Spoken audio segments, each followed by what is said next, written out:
Seigneur, on te demande ton aide. Vraiment, on va aller ouvrir ta parole. On a besoin de ton aide maintenant. Amen. Est-ce que j'ai un petit Dieu? Ah là, les chrétiens, vous allez répondre, non, on a un grand Dieu. Mais ça, c'est la bonne réponse. C'est la réponse spirituelle, là. OK? Mais y a-t-il des indices qui disent que finalement, tu as un petit Dieu? Bon, il y a quelques indices. Quand ça va mal, comment tu pries? Est-ce que tu pries? Même. Quand ça va mal. Quand c'est difficile, est-ce que tu comptes que Dieu va faire quelque chose? Ou c'est à 5e roue, là, si ça marche, c'est correct. Si ça marche pas, je vais faire mes affaires tout seul. C'est quoi? Quelle est l'intervention de Dieu dans ta vie? Quel est le rôle que Dieu joue dans ta vie? Est-ce qu'il joue un petit rôle avec un petit R ou est-ce qu'il joue un grand rôle? J'aimerais suggérer ce matin que nous avons très, très peu conscience de la grandeur de Dieu. Vraiment. Ça nous échappe totalement, l'ampleur et la grandeur de Dieu. Et c'est d'autant plus frappant que parce que nous avons accès à Dieu facilement, on prie Dieu tout de suite, parce qu'on a accès à Dieu facilement, évidemment, assez bizarrement, ça diminue la grandeur de Dieu à nos yeux. Et j'aimerais qu'on regarde ça ce matin. J'aimerais qu'on regarde ça ce matin. Et on va regarder les deux chapitres, Apocalypse 4 et 5. Et Apocalypse 4 et 5, va nous parler de la vision de Dieu, de qui est Dieu. Dans Apocalypse 4, c'est la description du lieu, et Apocalypse 5, c'est l'action dans le lieu. La Bible, quelquefois, nous raconte qu'est-ce qui se passe au ciel, dans les lieux célestes. Par exemple, on a dans Job chapitre 1, on a la discussion qu'il y a entre Dieu et Satan, qui se passe au ciel, et qui a des incidents sur la terre. OK? Dieu dit à Satan, « As-tu remarqué mon serviteur Job? Hey, l'as-tu vu? » OK? Il est vraiment fier de Job. Et Satan dit, c'est l'accusateur de nos frères, n'est-ce pas? Satan dit, wow. Mais regarde, tu l'as vraiment béni. OK? Il y a plusieurs enfants, il y a des gros troupeaux, il est un gars riche, ça va bien son affaire, il ne paye pas d'impôts. La vie est belle. C'est un homme méga comblé. Enlève-y ça, tu vas voir. On va voir s'il est vraiment intéressé à toi encore. Et Dieu dit, OK, mais touche pas son corps, touche pas sa vie. Et évidemment, lui, Job, ne connaît pas la conversation qu'il y a au ciel, mais lui, Job, vit les choses difficiles. N'est-ce pas? Évidemment, Dieu, on se comprend, Dieu, son intention n'était pas de donner de la misère à Job. Dieu, lui, voulait juste utiliser Job pour faire la démonstration à tous les anges que l'homme peut faire un choix pour lui d'une manière désintéressée. Et que lui, Dieu, peut emmener l'homme à une plus grande compréhension de Dieu s'il se laisse aller à lui faire confiance. Et c'est ce qui arrive. Job comprend mieux Dieu et les anges sont témoins, comme un spectacle, de ce que des hommes ont choisi Dieu d'une manière désintéressée. Alors nous sommes ici dans la même chose. On l'a maintenant, pas dans la même chose, mais on est dans Apocalypse 4 qui va nous décrire les lieux. C'est un peu comme si tu rentres par la porte, tu sais, puis là, la première chose que tu fais quand tu rentres dans un lieu, c'est d'observer le lieu. Si vous êtes arrivé pour la première fois, probablement, Jean-Guy, j'ai oublié ton prénom. Hein? Jean-Guy et Chantal. Chantal. Jean-Guy et Chantal, quand vous êtes rentrés, c'est la première chose que vous avez faite. Vous avez regardé les lieux, après ça, on parle aux gens. Bon, ça se fait vite, on s'entend, mais c'est la première chose qu'on fait. N'est-ce pas? On regarde les lieux, puis après ça, on regarde l'action. Alors ici, on est dans la même situation. Apocalypse 4 regarde les lieux. Apocalypse 5 nous parle de qu'est-ce qui se passe. OK? Alors, voilà. Alors, on va lire ensemble Apocalypse 4. Après cela, je regardais et voici une porte était ouverte dans le ciel. La première voix que j'avais entendue, comme le son d'une trompette, et qui me parlait, dit, monte ici, et je te ferai voir ce qui doit arriver dans la suite. Aussitôt je fus ravi en esprit, et voici, il y avait un trône dans le ciel, et sur ce trône, quelqu'un était assis. Celui qui était assis avait l'aspect d'une pierre de jaspe et de sardoine, et le trône était environné d'un arc-en-ciel semblable à de l'émeraude. Autour du trône, je vis 24 trônes, et sur ces trônes, 24 vieillards assis, revêtus de vêtements blancs, et sur leurs têtes des couronnes d'or. Des trônes sortent des éclairs, des voix et des tonnerres. Devant le trône brûlent 7 lampes ardentes qui sont les 7 esprits de Dieu. Il y a encore devant le trône comme une mer de verre, semblable à du cristal. Au milieu du trône et autour du trône, il y a 4 êtres vivants remplis d'yeux devant et derrière. Le premier être vivant est semblable à un lion. Le second être vivant est semblable à un veau. Le troisième être vivant a la face d'un homme et le quatrième être vivant est semblable à un aigle qui vole. Les 4 êtres vivants ont chacun 6 ailes et ils sont remplis d'yeux tout autour et au-dedans. Ils ne cessent de dire jour et nuit, Saint, Saint, Saint est le Seigneur Dieu, le Tout-Puissant qui était, qui est et qui vient. Quand les êtres vivants rendent gloire et honneur et action de grâce à celui qui est assis sur le trône, à celui qui vit au siècle des siècles, les 24 vieillards se prosternent devant celui qui est assis sur le trône et ils adorent celui qui vit au siècle des siècles. Et ils jettent leur couronne devant le trône en disant, « Tu es digne, notre Seigneur et notre Dieu, de recevoir la gloire et l'honneur et la puissance, car tu as créé toutes choses, et c'est par ta volonté qu'elles existent et qu'elles ont été créées. » Alors, le langage Apocalypse, c'est toujours un petit peu déroutant, n'est-ce pas? Et quand on essaie de se faire une image, il n'y a rien dans notre esprit qu'on pourrait réussir à recomposer pour que ça fasse du sens.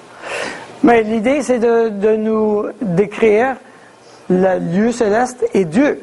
Donc, qui est-il? Alors, comment je vais décrire? Comment je vais décrire le ciel? Jean est ravi au ciel et il voit le ciel et il doit nous l'expliquer à nous. Maintenant, qu'est-ce qu'il a vu? Maintenant, prenons si vous le permettez, un exemple. Les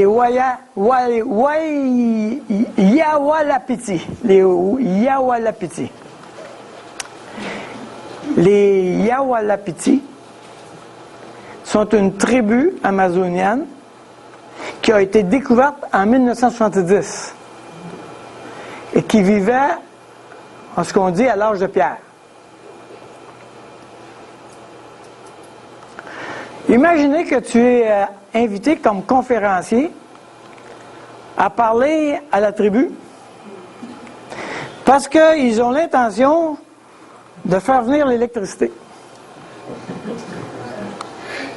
Et il faut que tu leur expliques ça. Tu vas-tu commencer à parler le courant DC, ACI, des watts et des ohms? Tu vas-tu expliquer le positif et le négatif? Qu'est-ce que tu vas faire? Comment tu vas expliquer ça? Ils n'ont jamais vu ça. Ils n'ont aucune idée. Ils n'ont aucune image dans leur esprit qui pourra faire un lien entre l'électricité, la réalité de ce qui existe et leur expérience à eux. Alors, voici comment on pourra le dire. Vous savez, là, au loin, très loin, à la rivière Bata, l'esprit de la rivière a trouvé un chemin dans la racine de Boaba.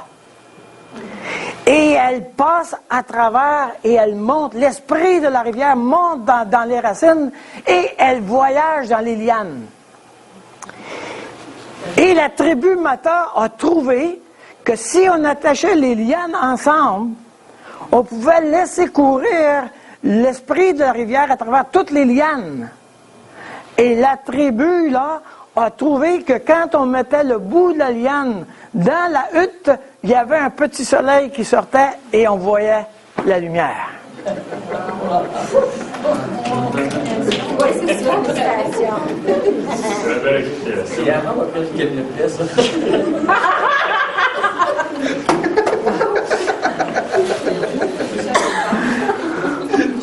Alors, est-ce qu'on est proche de ce qui est la réalité et est-ce que c'est compréhensible par les autres? Ah, mais nous autres, on sait c'est quoi l'électricité, les autres ne savent pas. Non. Si on Il faut qu'ils voient le besoin, hein, il me semble. Oui.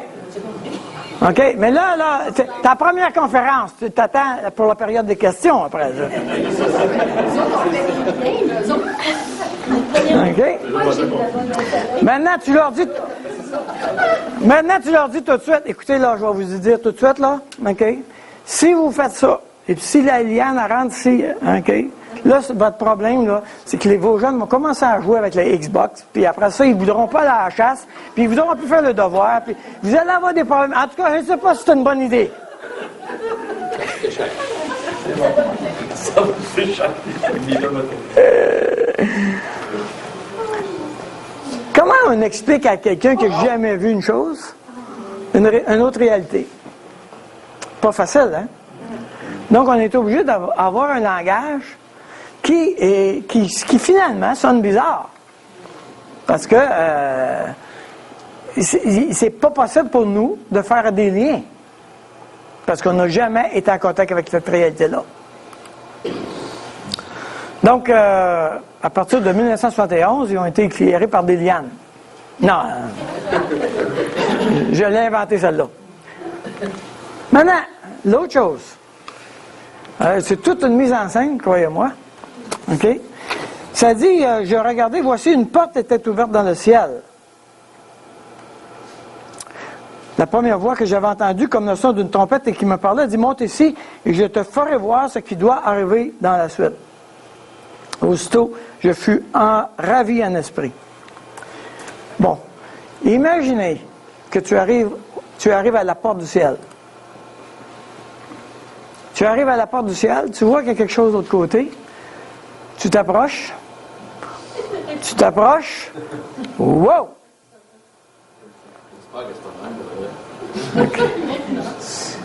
OK. C'est un échantillon. Mais là, tu te retrouves en haut dans les gradins et tu vois l'immensité de la situation. Et là, en haut dans les gradins, tu vois au milieu de l'action un trône. Non seulement un trône, mais ensuite autour, il y a des 4 êtres vivants. Ensuite, il y a 24 trônes. Ensuite, il y a une mer. Après ça, il y a des myriades et des milliers d'anges autour de tout ça. OK? Là, toi, tu es en arrière, tu vois tout ça. La Bible a dit dans Ésaïe que tu tombes à genoux. Tu vas mourir quand tu es en présence de ça. À cause que c'est glorieux et à cause que c'est effrayant.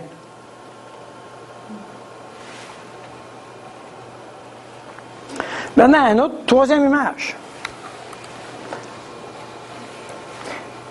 Si un jour, demain, après-demain, tu arrives chez moi, tu cognes à la porte et tu dis hey Daniel, je passais par justement ici, puis tu sais, je m'inquiétais que tu t'ennuies, tu sais, tu travailles le dimanche, mais le reste de la semaine, alors juste des ennuis, on a décidé de faire un tour. On va venir prendre un café. OK? Et je te dis, bienvenue. Viens prendre un café, on est content de te recevoir, etc. Tu arrives n'importe quand, n'importe quelle heure, OK?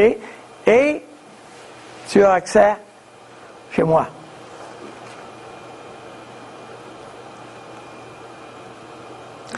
Tu peux-tu aller prendre un café avec le président des États-Unis comme ça? Tu ne peux même pas traverser la première barrière. Alors, on est vraiment, vraiment loin de l'accès. Et qu'est-ce qui se passe avec le président des États-Unis? il y a 4 ou 5 personnes qui sont en lien avec lui en permanence. OK? Ils sont toujours avec lui, toujours avec lui. Ensuite, avec lui, autour de ces 4 ou 5 personnes-là, il y a tous les responsables de l'ensemble du gouvernement. Les généraux d'armée, les responsables pour la santé, les responsables pour l'immigration, etc. Tu as toute une série d'hommes de femmes extrêmement importants qui, eux autres, représentent peut-être 15, 30, 50 000 fonctionnaires. Donc, tu as un petit cercle, après un plus grand cercle, puis après ça, un autre plus grand cercle. OK? Alors, tu as l'armée.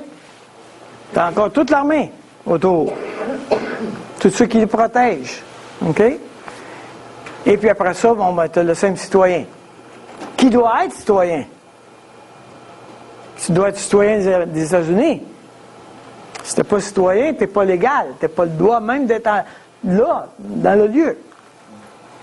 Ce que je veux dire par là, c'est que on réalise que plus la personne est importante, plus elle doit pour arriver à faire arriver l'ensemble des choses, bien, elle a choisi de déléguer.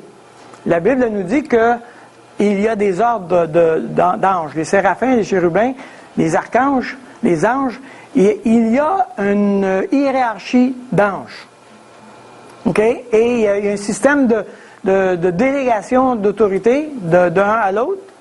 Mais l'ensemble de toute cette armée-là sont là pour servir Dieu. Et quand Dieu dit c'est par là qu'on s'en va, le responsable de l'immigration, lui, il s'en va, puis il donne ses ordres, etc. Le responsable de l'armée, le responsable de la santé, comme ça. Donc, on a une idée de plus c'est loin d'accès, plus la personne est importante. OK? Et là, ici, on a une description de Dieu et on a une description de qu'est-ce qui se passe autour. Alors, on a le trône au centre, et ensuite les 4 êtres vivants, ensuite les 24 trônes, et ensuite la mer, ensuite les myriades de milliers d'anges qui sont là. Et lui, Jean est en arrière au fond. Et là, on commence la description. Je fus ravi en esprit, et voici, il y avait un trône dans le ciel, et sur ce trône, quelqu'un était assis. Celui qui était assis avait l'aspect d'une pierre de jaspe et de sardoine, et le trône était environné d'un arc-en-ciel semblable à de l'émeraude. Maintenant, rappelez-vous que Jean a été déporté par l'empereur Domitien. Et il est sur l'île de Patmos à cause de l'empereur Domitien. Et quand on parlait d'un trône, on parlait de son trône à l'empereur Domitien. Quand Jean dit « j'ai vu un trône », il ne parle pas du trône de Domitien, l'empereur romain. Il est en conflit direct avec ce qui est de son époque. Autour du trône, je vis 24 trônes, et sur ces trônes, 24 vieillards assis, revêtus de vêtements blancs, et sur leur tête des couronnes d'or. Les commentateurs ne tapent pas sur le coin de la table en disant c'est ça, les 24 vieillards. Il n'y a personne qui est certain à 100%, mais à travers toutes les discussions, maintenant, les théologiens sont d'accord en général. En général, ils vont dire les 24 vieillards, c'est réellement des anges. Et les couronnes sont la signe d'autorité. Autrement dit, Dieu leur a donné une autorité sur un groupe de personnes. Nous, nos couronnes, c'est les récompenses, mais eux, c'est l'autorité qu'ils ont. Okay? Ils ont le pouvoir délégué de Dieu. Et vous allez voir les 24 vieillards qui vont remettre les couronnes aux pieds du roi, n'est-ce pas? Pour dire, oui, on a une autorité déléguée, oui, on a une autorité, mais cette autorité-là t'appartient. Tout est à toi. OK? Et du trône sortent des éclairs, des voix et des tonnerres. Maintenant, je ne sais pas pour vous, moi, j'ai jamais eu peur des éclairs jusqu'à récemment où il y en a une qui tombe au côté de moi. Et vous savez, l'éclair, même aujourd'hui, à part de la bombe atomique, c'est le seul type d'énergie qui est la plus grande que l'homme connaisse. Il n'y en a pas d'autre. Et on aimerait bien l'emmagasiner, l'énergie, dans des batteries à quelque part quand ça tombe. Bon, je ne sais pas si on va y arriver un jour, mais quand l'éclair est une puissance là-dedans extraordinaire. De ce trône sortent des éclairs. Ils n'arrivent pas, là. Ils sortent. De ce trône sortent des éclairs. Des voix et des tonnerres. Il n'y a pas de description d'une figure humaine. Ce n'est que de la lumière, le trône. La Bible dit que Dieu est lumière. Les gens qui sont autour, il n'y a pas de figure humaine. On peut représenter Dieu. Devant le trône brûlent 7 lampes ardentes qui sont les 7 esprits de Dieu. Encore une fois, les commentateurs pensent que c'est des anges. Il y a encore devant le trône comme une mer de verre semblable à du cristal. La mer, dans l'époque de Jean, ce n'est pas quelque chose de... c'est quelque chose qui fait énormément peur. Les hommes n'avaient pas réussi à apprivoiser la mer.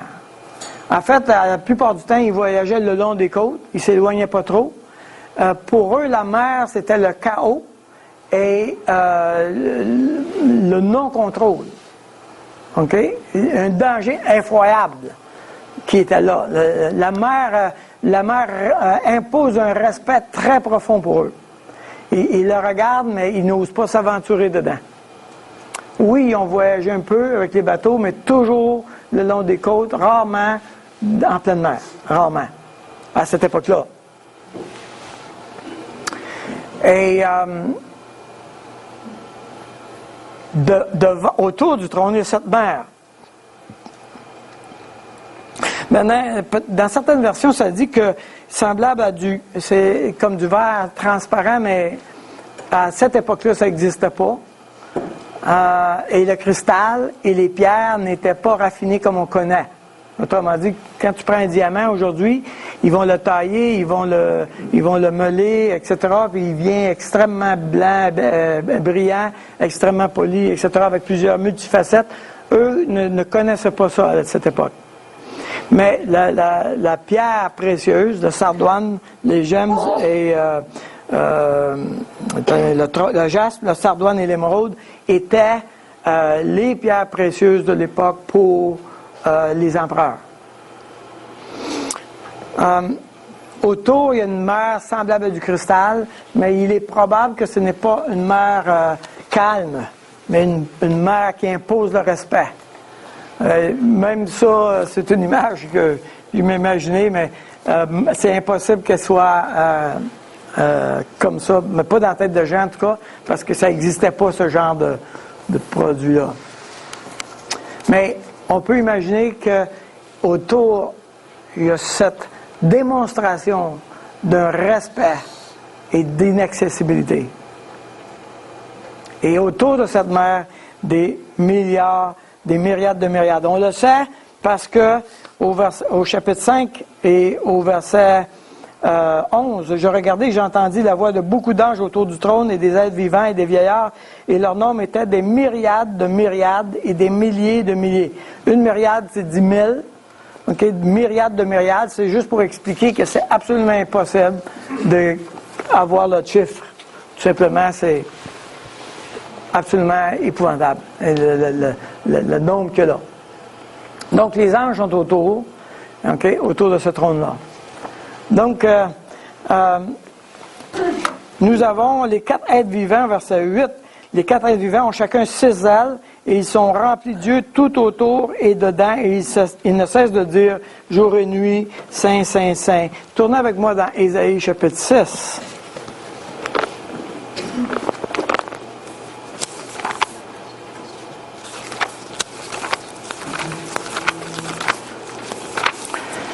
Vous savez, la plupart des images de l'Apocalypse viennent de l'Ancien Testament. Donc, c'est toujours intéressant de recouper l'information. Et très souvent, l'image a été modifiée. C'est-à-dire que l'apôtre a pris l'image, mais il a aussi il a donné une couleur, une saveur. L'année de la mort du roi Ozias, Osaïe chapitre 6, verset 1, l'année de la mort du roi Ozias, je vis le Seigneur assis sur un trône très élevé et les pans de sa robe remplissaient la terre. Alors, on est un peu plus grand que le stade olympique ici, là. Les séraphins se tenaient au-dessus de lui, ils avaient chacun 6 ailes, 2 dont ils se couvraient la face, 2 dont ils se couvraient les pieds, et 2 dont ils se servaient pour voler, et criaient l'un à l'autre, et disaient, Saint, Saint, Saint est l'Éternel des armées, toute la terre est pleine de sa gloire. Les portes furent ébranlées dans leur fondement par la voix qui retentissait, et la maison se remplit de fumée. Alors je dis, malheur à moi, je suis perdu, car je suis un homme dont les lèvres sont impures. J'habite au milieu d'un peuple dont les lèvres sont impures, et mes yeux ont vu le roi, l'Éternel des armées. Donc, on a ici un ordre des anges, les séraphins, qui volent et qui ont 6 ailes, 2 pour se couvrir la face, 2 pour se couvrir la face, de ne pas regarder Dieu, 2 pour se couvrir les pieds, de ne pas marcher là où c'est sacré, et 2 pour voler, pour servir. OK? Et il chante Saint, Saint, Saint est l'Éternel des armées. Et là, on a exactement la même chose. Les 4 êtres vivants ont chacun 6 ailes. Et ils sont remplis de Dieu tout autour et dedans. Autrement dit, tout est vu et ceux qui sont autour de Dieu expriment qu'en la présence de Dieu, absolument tout ce qui est dedans ou dehors est vu. Ce qui est dans ton cœur comme à l'extérieur. Tout est vu.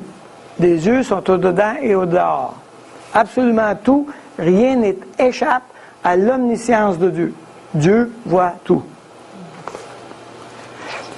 Quand les êtres vivants rendent gloire et honneur et action de grâce à celui qui est assis sur le trône, à celui qui vit au siècle des siècles, les 24 vieillards se prosternent devant celui qui est assis sur le trône, et ils adorent celui qui vit au siècle des siècles, et jettent leur couronne devant le trône, en disant, tu es digne, notre Seigneur et notre Dieu, de recevoir la gloire et l'honneur et la puissance, car tu as créé toutes choses, et c'est par ta volonté qu'elles existent et qu'elles ont été créées. Donc, ils expriment 2 choses. Ils disent Saint, Saint, Saint. Alors, quand on parle de Saint, Saint, Saint, de quoi on parle exactement? Dans la Bible, le mot Saint a un certain nombre de significations.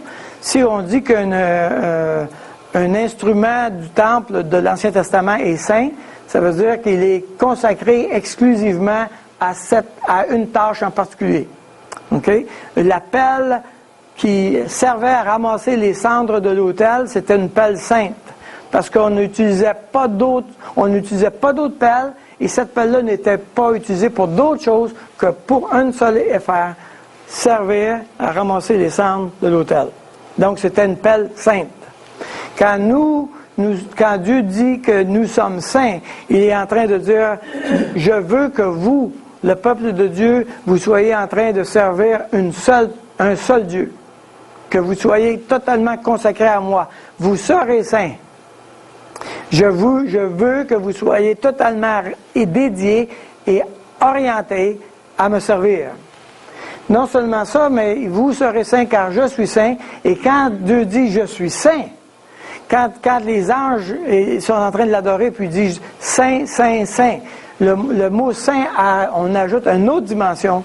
C'est-à-dire que tout ce qui est parfait est représenté en Dieu. Parfaite sainteté, parfaite justice, parfaite honnêteté, parfaite moralité, parfaite vérité, parfaite authenticité, parfaite miséricorde, parfaite justice. Vous voyez? Tout est... Quand ils disent saint, saint, saint, ils admirent quelqu'un qui a absolument rien qu'on va tiquer avec. Tout est parfait. Dieu est saint, saint, saint. Et les êtres qui sont là, OK, ils sont en train d'être extrêmement en extase, d'être en présence de ce Dieu-là. Ils sont des êtres créés, et si nous, on était en présence des anges, on serait probablement extrêmement secoués de leur perfection, de leur grandeur, de leur puissance, etc. Mais ces anges-là, eux-mêmes, qui sont en présence de Dieu, disent, nous, là, ça nous dépasse totalement. Vous imaginez comment on ne comprend pas Dieu?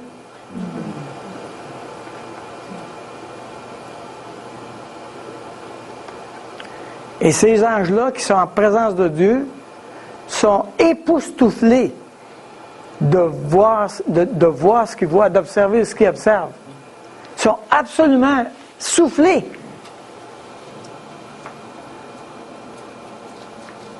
Ça, c'est ce Dieu-là qu'on adore.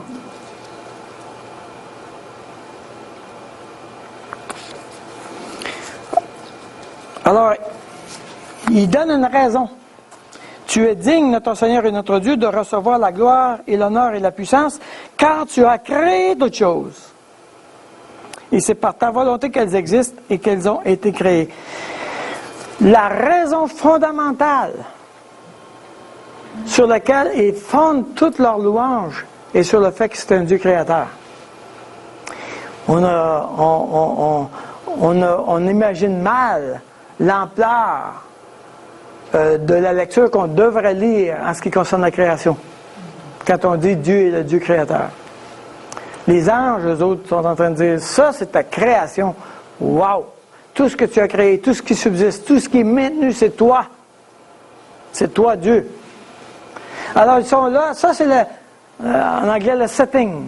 C'est la place où on vient de décrire l'endroit, on vient de décrire le lieu. Puis toi, Jean, lui, est en arrière. Okay? Il est soufflé par ce qu'il est en train de voir. Des myriades et des myriades d'anges, des 24 trônes, la mer, les 4 anges, le trône qui sort des éclairs, des sons, des tonnerres. Il est là. Il rentre.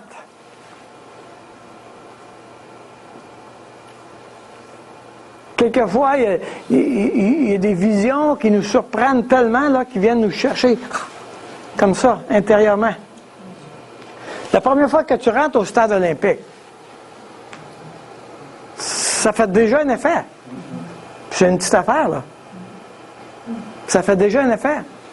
On rentre là, wow! Mes amis! Tu sais, c'est grand, c'est haut, il y en a du monde. L'action est là. Mais là, on ne parle plus d'un stade olympique, là, on parle de milliers de stades olympiques. On s'entend-tu? Ils n'ont pas l'air d'avoir le problème de système de son non plus. Ça, c'est vraiment, hein? Normand, c'est le ciel, hein?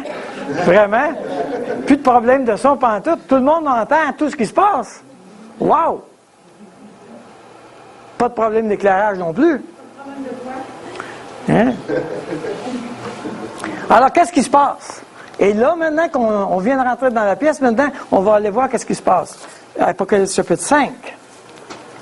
Puis je vis dans la main droite de celui qui était assis sur le trône un livre, écrit en dedans et en dehors, scellé de 7 sceaux. Et je vis un ange puissant qui cria d'une voix forte, qui est digne d'ouvrir le livre et d'en rompre les sceaux. Alors là, quand on parle d'un livre, on ne parle pas d'un livre comme on connaît, n'est-ce pas? C'est un rouleau. Maintenant, je n'ai pas trouvé de représentation qui pouvait exprimer l'idée. Parce que on a un rouleau, tu peux mettre 7 sceaux, mais il faut que tu enlèves absolument tous les sceaux, okay, pour commencer à ouvrir le livre. Ce qu'on va voir plus tard, c'est que les sceaux sont brisés au fur et à mesure. Donc, c'est pas tout à fait comme ça.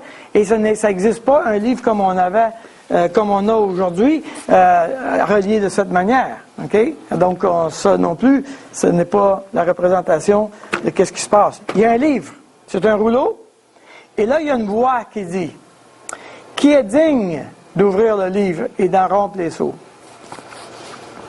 Maintenant, le livre représente ce qui va arriver et la manifestation et l'exécution de la volonté de Dieu.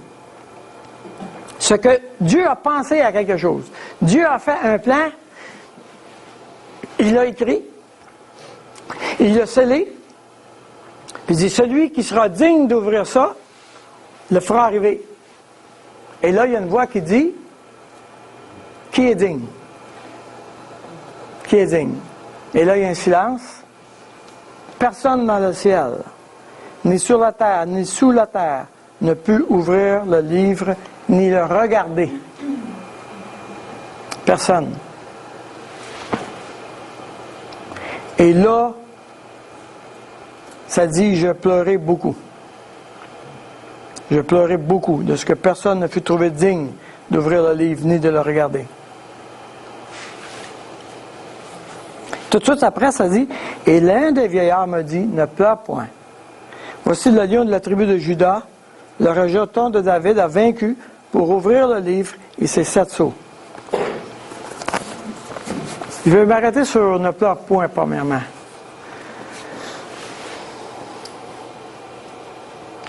Pourquoi vous pensez qu'on pleure? Parce qu'il y a quelque chose qu'on voudrait voir arriver, qu'on ne voit pas arriver. N'est-ce pas? Et ça, je suis triste. J'ai des désirs. J'ai des désirs de voir des choses. J'ai des désirs de salut de quelques personnes. N'est-ce pas? Je pleure pour un enfant ou des enfants. Je pleure pour mon frère ou ma soeur ou mon parent, mon père ou ma mère. Je pleure parce que je voudrais voir arriver quelque chose.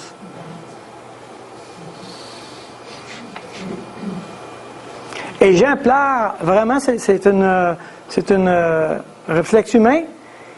Il est en présence de... Il n'y a personne qui ne peut rien faire.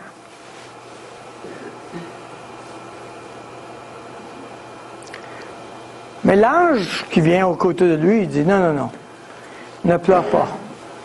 Ne pleure pas. Les anges ne pleurent pas.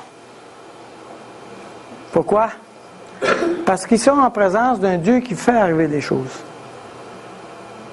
D'un Dieu qui a l'histoire dans ses mains. Et qui est capable de faire arriver ce qu'il avait l'intention de faire arriver au moment où il veut le faire arriver.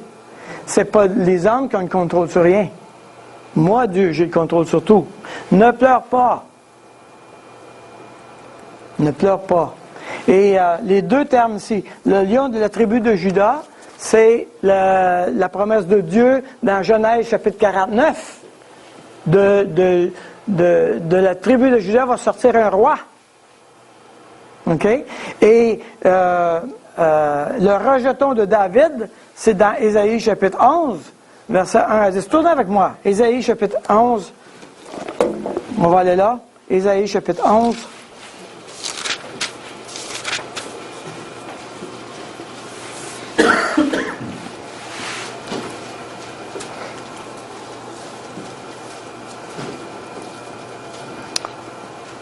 En ce jour, le rejeton d'Ésaïe sera là comme une bannière pour les peuples, les nations se tourneront vers lui et la gloire sera sa demeure.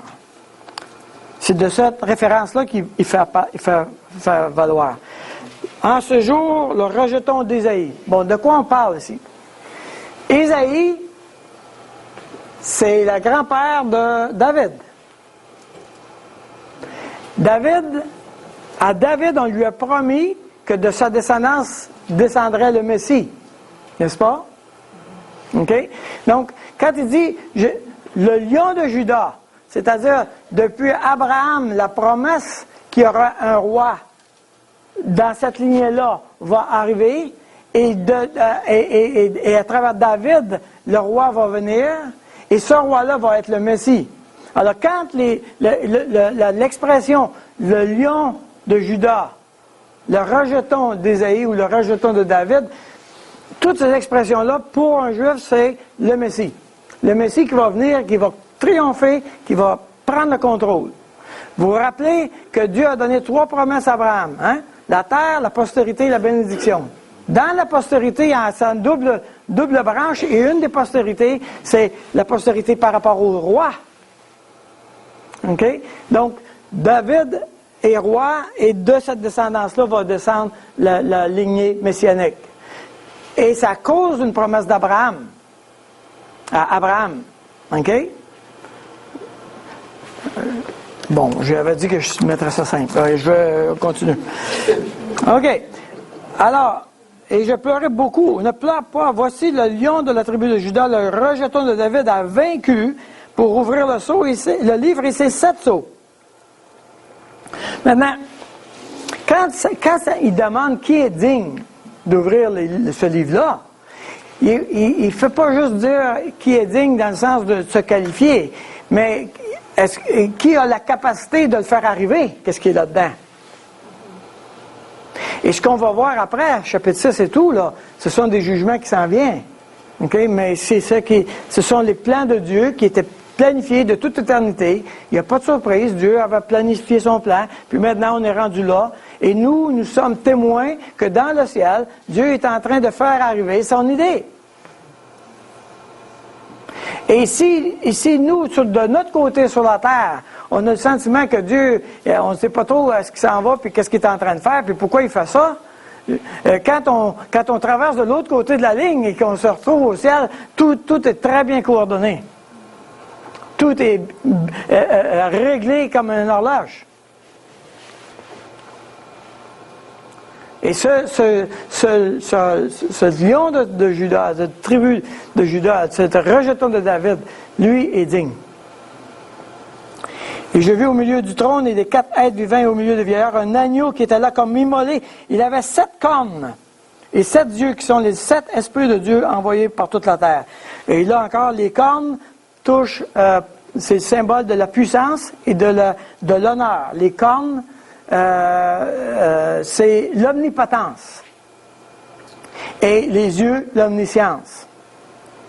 Il prit le livre de la main droite de celui qui était assis sur le trône. Quand il eut pris le livre, les 4 êtres vivants et les 4 êtres veilleurs se prosternèrent devant l'agneau, tenant chacun une harpe et des coupes d'or remplies de parfums qui sont la prière des saints. Maintenant, la harpe ça c'est la statue de David au jardin, à la tombe de David à Jérusalem, et on l'a représenté aussi avec une harpe. Pour Israël, David est très très présent, même aujourd'hui. OK? Vraiment, il est au centre de la question. Il est encore au centre de la question. Parce que de David descend le Messie. Et de David, c'est nous, le peuple de Dieu, choisi de Dieu, qui va régner sur les nations. Alors, vous voyez l'ampleur de la question pour eux. OK? Et la harpe est toujours, même dans toutes les psaumes, par exemple, la harpe, c'est le symbole de la louange. OK? Si nous, on dit, ce soir, on organise une soirée de louange, puis on dit, hey, amène ta guitare. Qu'est-ce qu'on dit? Il y en a d'autres qui jouent d'autres instruments. OK? On s'entend. Sauf que nous, dans notre culture, la guitare, ça va être avec ça qu'on va faire chanter les gens. OK? Alors, pour eux, ils amènent ta harpe. OK? Et probablement que ce n'est pas les grosses méga harpes là, qu'on connaît, que ça prend quasiment 3 déménageurs pour amener ça, mais plutôt une petite harpe comme ça. OK? Mais c'est le symbole de la louange. Au ciel, on ne fait que chanter. C'est pas croyable. On chante, on chante, on chante, on chante. Tout est musique. Imaginez. Et il chantait un cantique nouveau. Maintenant, si vous faites une petite recherche sur les cantiques nouveaux, vous allez trouver ils font souvent des cantiques nouveaux. OK? Et c'est vraiment fascinant parce que pourquoi ça devient nouveau? C'est parce que tu viens de trouver d'autres choses. Tu viens de découvrir d'autres choses. Tu viens de vivre d'autres choses. Alors, tu veux l'exprimer. C'est pour ça que tu vas faire un nouveau chant. Tu as vécu un coup dur dans la vie, tu vas faire un nouveau chant. Tu as vécu une bénédiction, tu vas chanter un nouveau chant. De temps en temps, j'en invente tout ça dans ma tête. T'sais. Bon, c'est pas chantable, là, mais c'est nouveau. OK? Ah, ici, on a un cantique nouveau. Les anges autour du trône de Dieu, dans la présence de Dieu, refont un nouveau cantique. Imaginez le répertoire qu'ils ont, eux autres. Hein? Toujours à faire des nouveaux chants. Ils n'ont pas de problème des pratiques, j'imagine. Mais c'est formidable. un cantique nouveau. En disant, tu es digne de prendre le livre et d'en ouvrir les sceaux, car tu as été immolé et tu as racheté pour Dieu par ton sang des hommes de toute tribu, de toute langue, de tout peuple, de toute nation, et tu as fait d'eux un royaume et des sacrificateurs pour notre Dieu, et ils régneront sur la terre. Alors là, on est dans le futur. Alors il dit, avec ton sang, tu as fait des hommes de toute tribu, de toute langue, de tout peuple, de toute nation. Tu as fait d'eux un royaume et des sacrificateurs, et ils régneront sur la terre. Donc, il y a quelque chose qui s'en vient là, pour nous, même comme croyants. Nous serons tous sacrificateurs de Dieu, c'est-à-dire que nous serons tous des gens qui vont présenter Dieu à ceux qui nous entourent. Le sacrificateur, c'est l'intermédiaire entre Dieu et les hommes. C'est lui qui présente, qui exprime le chemin.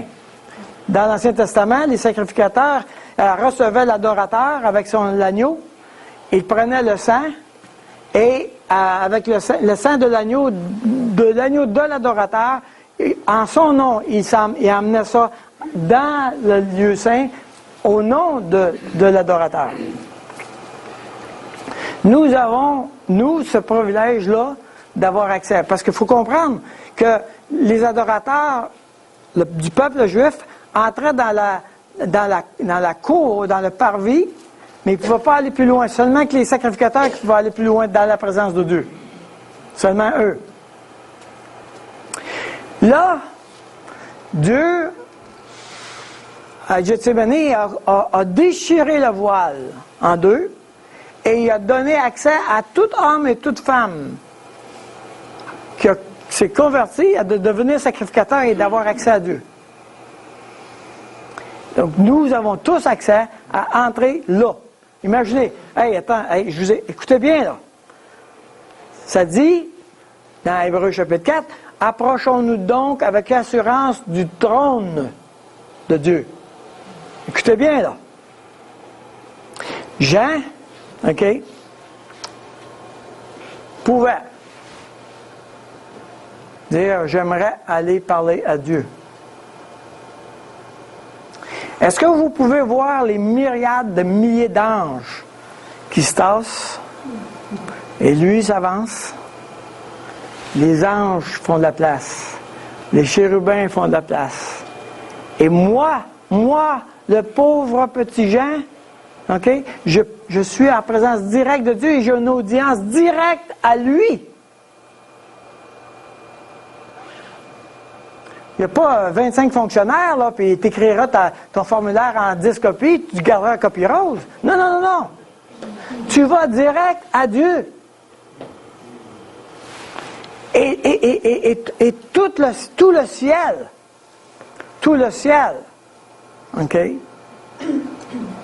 te laisse la place pour te rendre. Parce que Dieu nous dit, maintenant, tu as un accès direct à mon trône.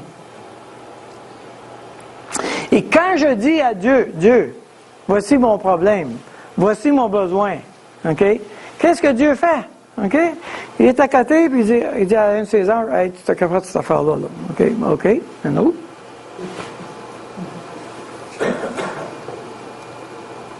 Tu peux faire valoir ton point directement à Dieu. Et les anges sont au service de Dieu.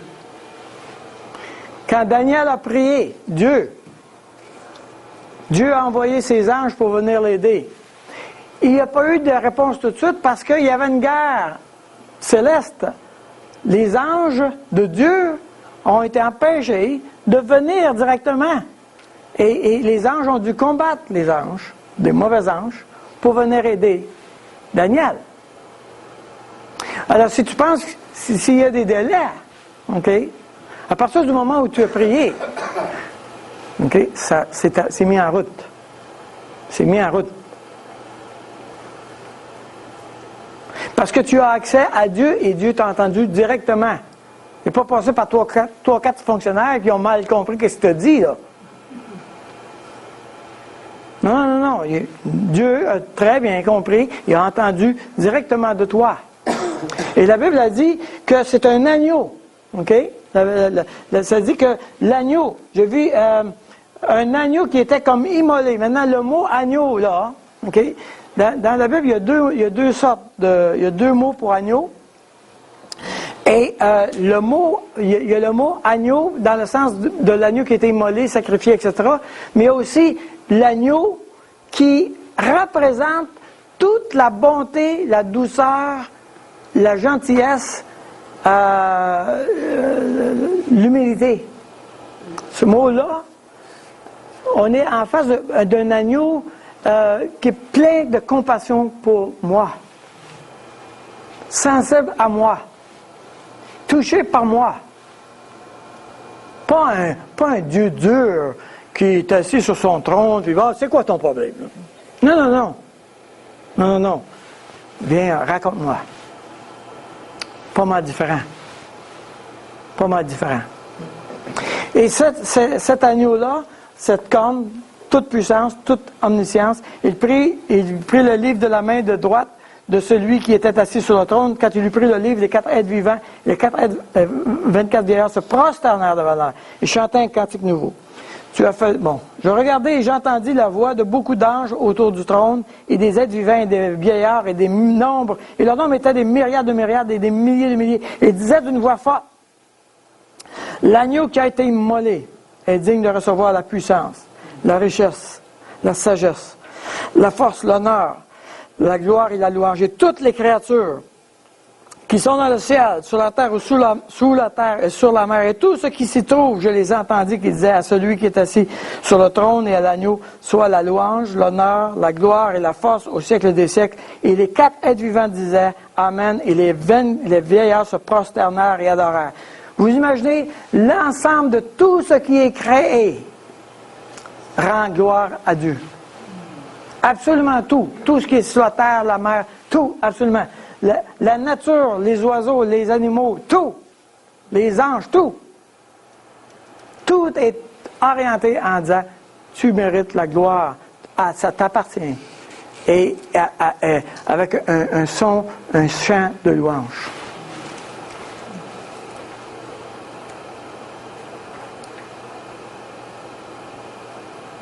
La prochaine fois que tu pries, commence par entrer par la porte d'en arrière. Puis avance au milieu des anges.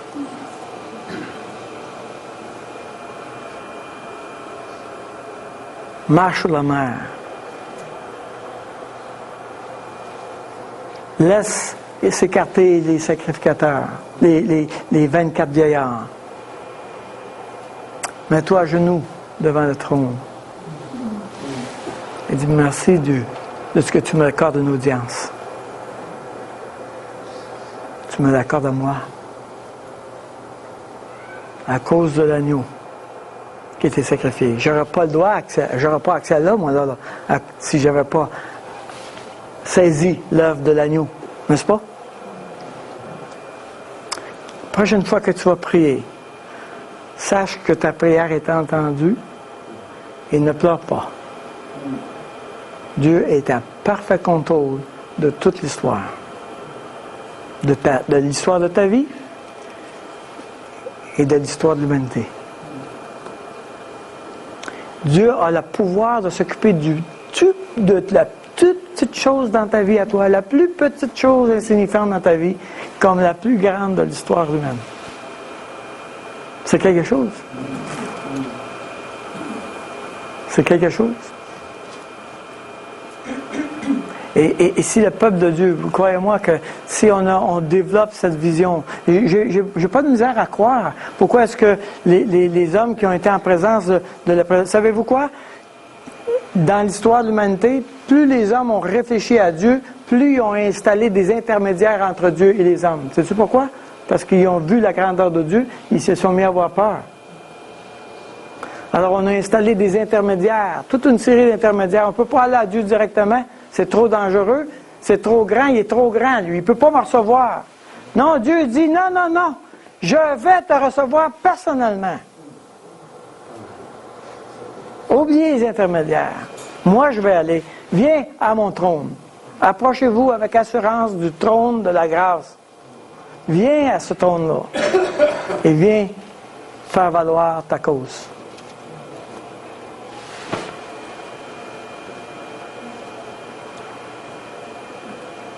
Je prie que Dieu nous aide à construire notre compréhension de la personne de Dieu. Vraiment. Vraiment. Et on n'aura plus peur de rien, vous savez. On n'aura plus peur de rien. On ne sera pas triste de rien. Parce qu'on aura un grand Dieu. Un grand Dieu qui est au contrôle de tout. Et il n'y a rien qui va nous faire peur ou qui va nous inquiéter. Parce qu'on a un grand Dieu qui contrôle tout. Et puis quand on a juste le goût de s'inquiéter, rentre par la porte. Marche parmi les anges. Imaginez les anges, des myriades d'anges. Hein? C'est qui, lui, qui peut aller au trône? C'est qui, lui, qui a accès? Hein? Eux autres, ils n'ont pas été sauvés par le sang de l'agneau, là. Hein? OK? Ils n'ont pas le privilège que nous avons. Eux autres, ils nous regardent. Puis là, ils disent, wow! Wow! Et là, on marche. Des milliards d'anges autour de nous. Wow! C'est quelque chose, hein?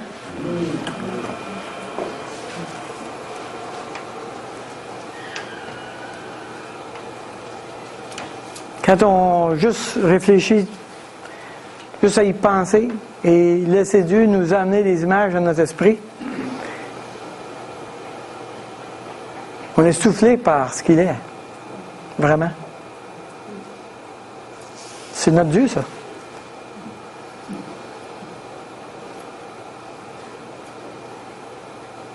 Savez-vous quoi, ce matin, là? J'aurais aimé avoir 50 trompettes. 350 harpes. 2-3 orgues à tuyaux. Pour qu'on chante un cantique. Savez-vous quoi, le cantique qu'on va chanter ce matin? Ça peut être un cantique nouveau. Pourquoi pas? Un cantique nouveau dans ta vie. On va se lever pour le chanter.